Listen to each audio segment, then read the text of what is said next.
What up, everybody? This is your boy Dedrian Colon from House of Wrestling. This is my review for the April 14th episode of Impact Wrestling on AXS TV. Like, share, comment, subscribe to House of Wrestling on all social media platforms. Give a thumbs up for the YouTube video. And follow me, Dedrian180, on TikTok, Twitter, and Instagram. Man, this was a fun Impact Wrestling show. Kudos to Impact Wrestling. Ever since, you could say Bound for Glory, even going back to Mickie James when she was announced for the Royal Rumble. If you guys remember my reviews for Impact Wrestling, it's good. It's good. If you're not watching Impact Wrestling now, and if you're still having some hang-ups from what happened years ago, man, you're missing out on some good stuff. This is not the Impact Wrestling that we were watching 2-3 years ago. This is a totally different company. They've got some momentum with a lot of wrestlers. Could it be better? Yeah, it could be a little bit more heightened and everything, but this is a 180 from what they were 2 years ago. This episode, I enjoyed it. The video packages were good. Right now, I'm just giving you a brief overall review, but I will go into detail in this video. Man, this was a really good Impact Wrestling show.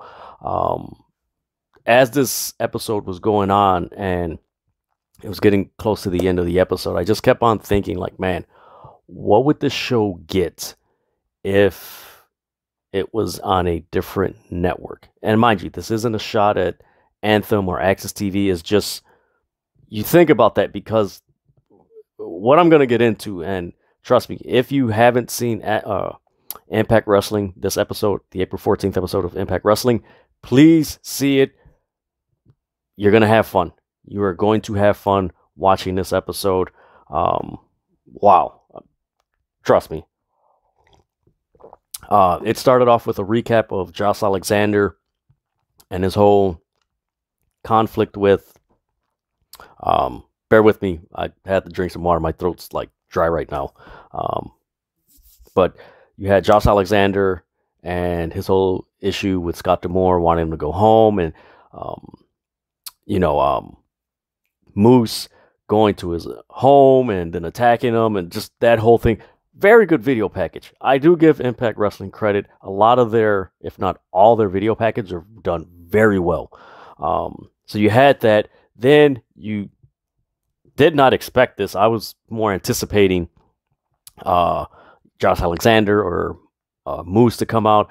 Usually that's how it's somewhat been in episodes before. Even some last year, but usually that's okay. Moose or Josh Alexander. Nope. You had W.Morrisey. He was out there. He basically, mind you, they were in the ECW arena.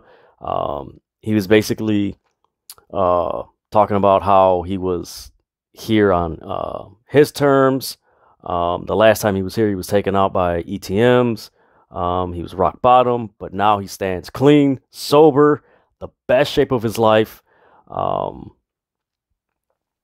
He's 34 years. He's, thanks to fans. But then he's interrupted by Brian Myers. Very interesting. And if you haven't been paying attention to Brian Myers outside of his YouTube channel, him and Matt Cardona's Major Wrestling Figure YouTube channel, which I love and I enjoyed, especially with what I have right here. I got a huge collection of wrestling figures I might do a video on. But yeah, he's interrupted by Brian Myers. Brian Myers is like, look, yeah, you're cool and everything, but you keep messing, you keep talking and everything, you're going to wind up half dead again in this arena. It's like, ooh. It's like, man, these guys are going ruthless with this, like these promos. Like, damn, they're fighting words. He's keeps talking and everything.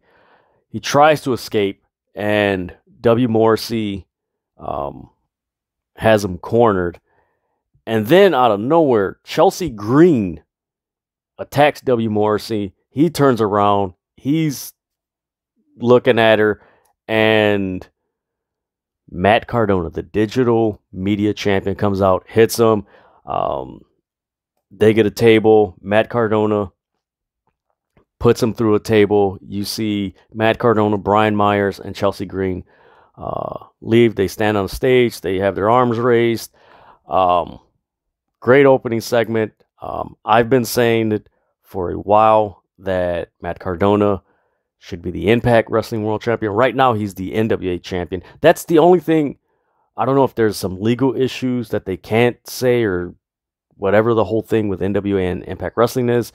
I wish they would say that, because it would just add more texture to what Matt Cardona's doing in Impact Wrestling as far as what he's doing with Chelsea Green and helping Brian Myers, that it's like, okay, the NWA champion's here causing havoc. Because, man, he's hot. He's red hot, especially what he was doing in GCW. And I think he's still doing some stuff.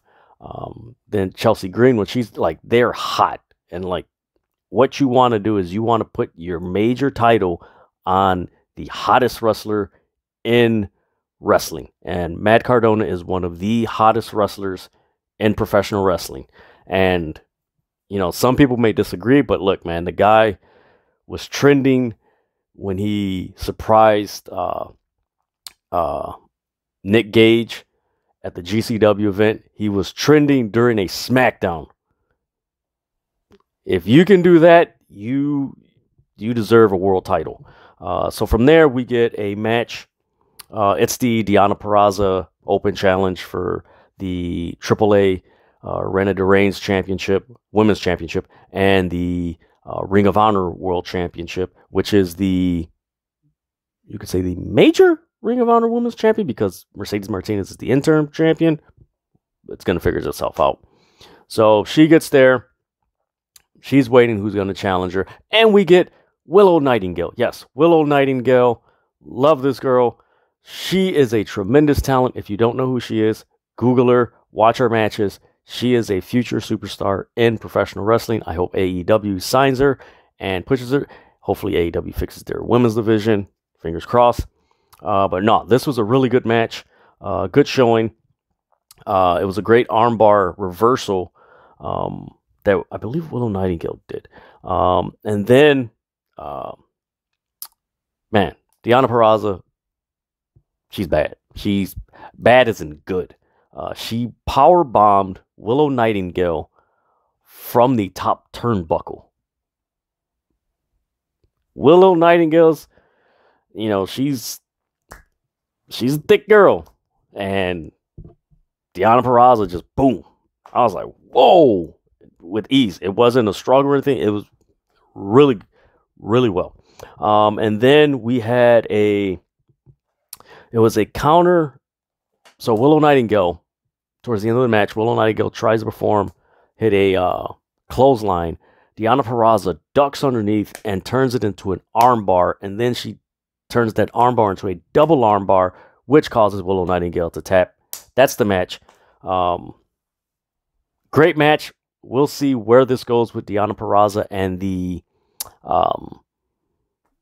Ring of Honor World Championship, the Ring of Honor Women's Championship, and the Reina de Reigns AAA Women's Championship. We'll see where it goes, but man, this was a really good match. I enjoyed it. Mind you, that's the first match on Impact Wrestling. Then we get a recap of Matt Cardona, Chelsea Green, and versus Mickie James and Nick Aldis from Multiverse of Matches.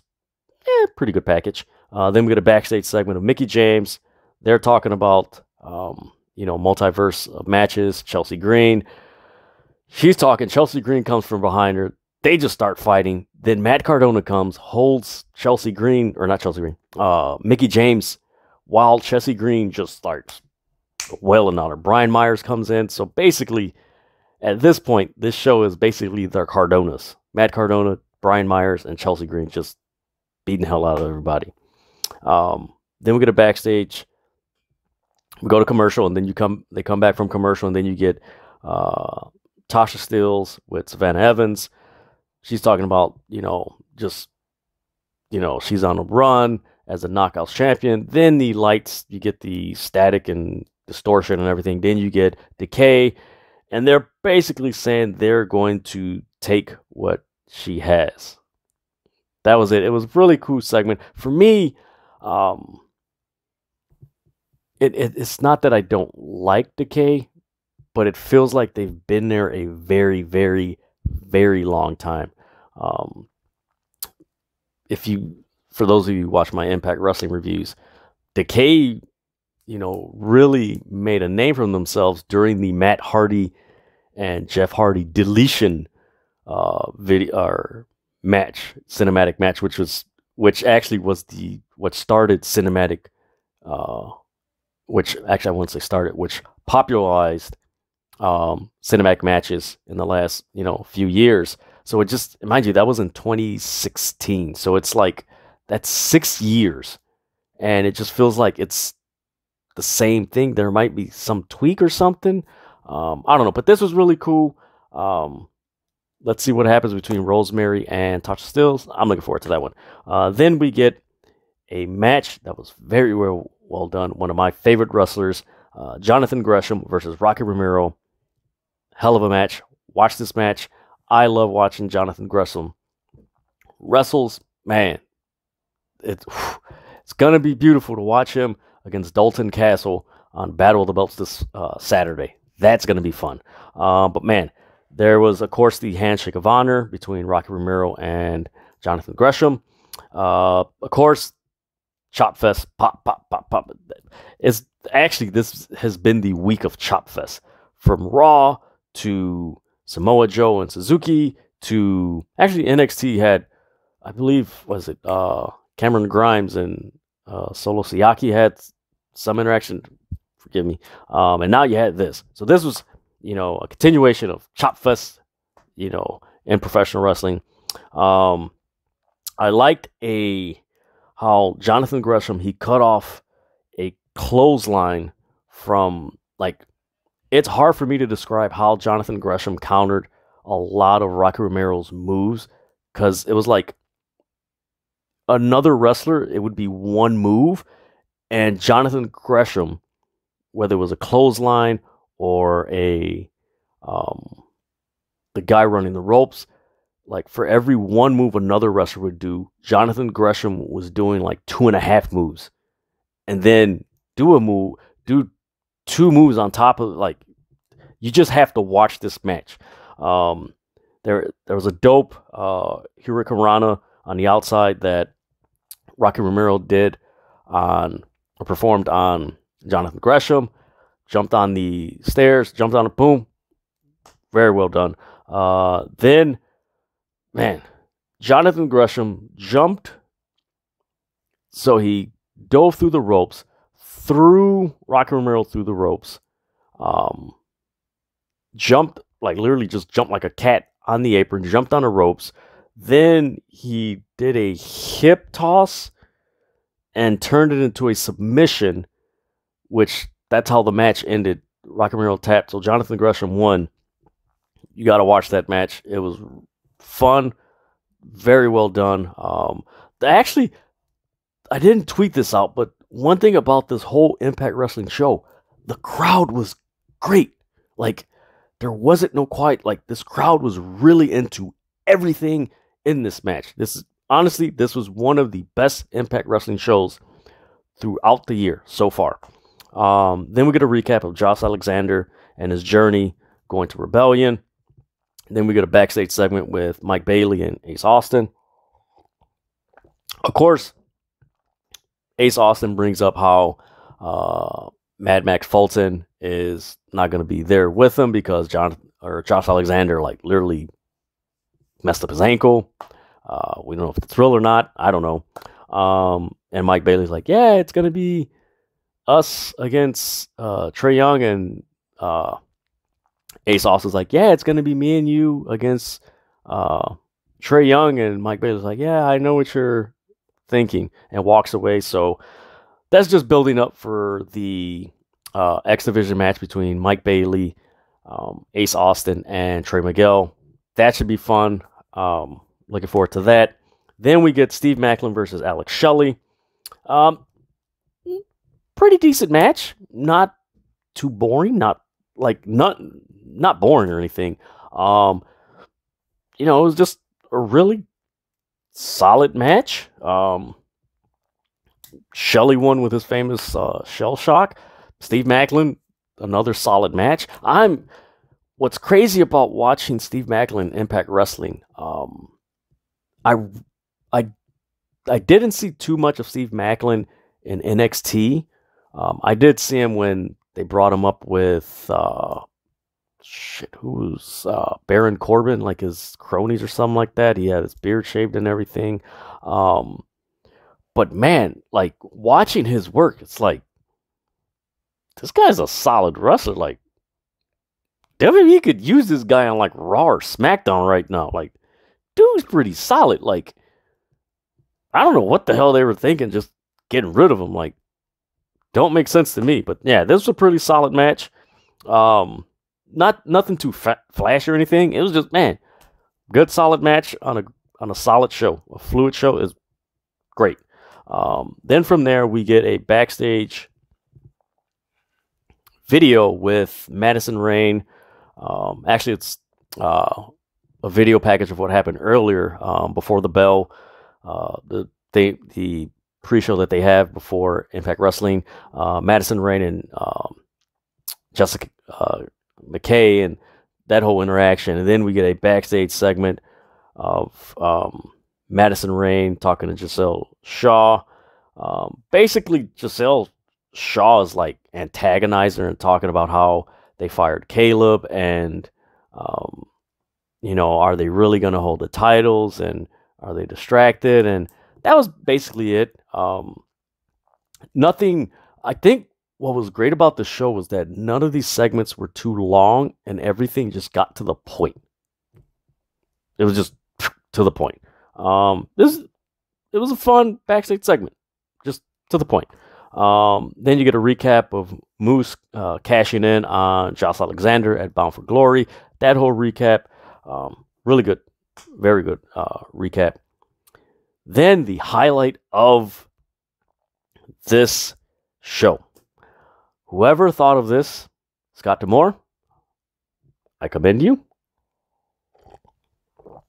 This was the highlight of the show. So you get Honor No More. They come out. You got Eddie Edwards, Matt Taven, Maria Kanellis, Mike Bennett, Vincent, and Kenny King. You got those guys out. Eddie Edwards starts talking. He's like, this is the arena that ECW was born. ECW chants happen. And then Philadelphia is the city that built Ring of Honor. You get that. Then Mike Bennett, ECW died. You guys turned your back on us and we're going to turn our back on you. Then Matt Taven, he basically he runs down the old Ring of Honor. And it's what really caught me about this was that there were so many mentions of Ring of Honor. And of course it goes into storyline, but we also have, when you're watching Impact Wrestling and you watch Honor No More and the references to Ring of Honor, you do have to keep in mind that Tony Khan owns Ring of Honor and he already has a relationship with Impact Wrestling, and it's just more like, okay, is this going to be a spin-off to something that happens in Ring of Honor? It's going to be interesting. So yeah, he basically talks about how Ring of Honor was one bad decision after another bad decision, and Honor No More is not a trend, and what was crazy about this whole segment, they're talking, and this girl somehow, I don't know why they did pick this up in editing, like she's just like obnoxiously and annoyingly screaming, where like it sound like a cat like in heat or something. Like that, but just loud. It's like, oh God, shut up. Then as Matt Taven is speaking, the Bullet Club theme hits. You get Chris Bay, Jay White, the Good Brothers, they come out. Jay White, he starts talking. He's like, Bullet Club, you're not the best. Everyone knows Bullet Club is the best. Carl Anderson starts talking, and this was funny. So he grabs the mic and he's like, "Hi, Maria." And if you don't know the history between them, there's an infamous gift, and they had numerous tag team matches in Japan. Mike Bennett and oh my god, I believe it was Matt Taven. They've had quite a few matches in Japan between the Good Brothers, and she would always go on the ring apron and taunt him and everything, and he would, somehow they would knock her off or something like that. So that's the history and everything. So that was funny, and the whole crowd caught on to it, which was pretty cool. He's like, you guys are old toys. No one wants to play with you. The Bullet Club is too sweet. Maria, she's like, yeah, you could take your too sweet, your too sweet can go to my ass. It was like, whoa, like they were really hammering in at these one-liners on this show. I don't know, more is for life. Then happens after that, Bullet Club comes to the ring. Honor No More is like waiting for them. Bullet Club gets in the ring, and then boom, all hell breaks loose. They just start fighting. They just start hammering each other. PCO comes out, starts laying people out, does a moonsault onto the on everybody from the top rope. He does that. He starts screaming. Then Jonah comes out. So this sets up Jonah versus PCO, which is a really solid main event. Basically, it was kind of like a squash match between Jonah and PCO. Jonah won with the splash, and then PCO, of course, he has Frankenstein thing. He gets up, and damn, like, he just kept on hitting him with the freaking chair. He puts the chair on him, splashes him again. PCO is selling it, and you get Jonah waving his hand, and that was Impact Wrestling. Like I said, man, this was a fun show. If you're not watching Impact Wrestling, you're missing out on some really good wrestling. This is not the Impact Wrestling that you remember a few years ago or even 10 years ago. This is a totally different Impact Wrestling that's very entertaining. It's to the point. Nothing's over-exaggerated. At least that's how I see it. You might see it differently and everything. It's fair. But no, this was a really good Impact Wrestling episode. I enjoyed it. The backstage segments were to the point. They weren't too long. I know a few weeks ago, a few backstage segments were just like, okay, you could have cut it there and went there. No, it was to the point. The videos, recaps were good. The matches, the promos, this was one of the most fluid Impact Wrestling shows that I can remember, in front of fans, of course, because, the pandemic and no fans and everything. But no, this was a really good Impact Wrestling show. Check out the Bullet Club, Honor No More interaction. That was the moment for me. The Jonathan Gresham, Rocky Romero match. Deonna Purrazzo and Willow Nightingale. Check that out. Then you had, of course, the opening segment with Matt Cardona and Brian Myers and Chelsea Green attacking W.Morrisey, and the backstage interaction between Chelsea Green and Mickie James, that whole thing. But man, this was a really good Impact Wrestling show. If you're not watching it, you're missing out. Like I've said before, yes, WWE and AEW are getting a lot of mainstream attention right now with, of course, WrestleMania being, was it last week? And then the Honor No More, and of course the Suzuki and Battle of the Belts and all that. Yeah, they're getting a lot of attention, but there's more wrestling out there for you to enjoy. And like I always say at the end of my videos, stop fighting over wrestling. There's so much to see. Case in point, Impact Wrestling. Check it out. This was a very good episode. This was a solid episode leading up to their pay-per-view Rebellion on April 23rd, I believe. Very well done. I look forward to seeing those matches and covering it and just enjoying it. And that's what I liked about tonight's show. I was able to sit back, even though I'm reviewing it, and enjoy the show. And like, oh man, this is really cool. And I think what I also liked about the show was that this was like this was a really good show if like you just wanted to take your mind off of things and just, you know what, let me watch some wrestling and just relax. This was a very good show. You just watch it like, oh wow, okay, and the pacing was good. And man, this very, very well done. Kudos to Scott D'Amore and the whole Impact Wrestling team. I believe Lance Storm's on the team. Kudos to those guys. Like this, man, this is a very good show.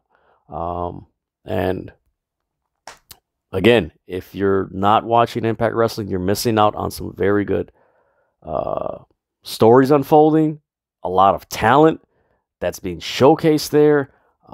And again, if you're not watching Impact Wrestling, you could be missing out on something that eventually makes its way into AEW and New Japan. So again, Impact Wrestling is equivalent to one of the movies in the Marvel Universe. Like, you got to watch all the movies to pay attention to what's going to lead to the Avengers. And that's what it feels like. Like, you got to watch Impact Wrestling because something there is going to come across on Ring of Honor, whatever Tony Khan does with Ring of Honor and AEW. So that's why I recommend you watch Impact Wrestling, because you want to stay up to date, because if something happens like, oh my God, that happened on Impact? Oh man. You don't want to be late and snoozing like, oh man, I should have been watch it now. And you're like, oh man, now I get it. But yeah, this is my review for the Impact Wrestling episode for April 14th on Access TV. Like, share, comment, subscribe, hit a thumbs up on this video on YouTube. Follow me, Dedrian180, on TikTok, Twitter, and Instagram. Man, that was fun. This was a fun night. The ending was more logical than what transpired yesterday on Dynamite, but that's we'll see what happens after that. That's a whole nother video. But yeah, I enjoyed myself watching Impact Wrestling. I hope you do. Let me know what you think of if you watched Impact Wrestling. Let me know what you think. Leave your comments below. And with that, like I always say, stop fighting over wrestling. There's so much wrestling out there besides WWE and AEW. You got Impact Wrestling, you have MLW, you have AAA, you got GCW, you got NWA, you have Mission Pro Wrestling, you have House of Glory, you got Warrior Wrestling. That's just to name a few. So with everything going on in the world, and spring's coming, just enjoy. All right, with that,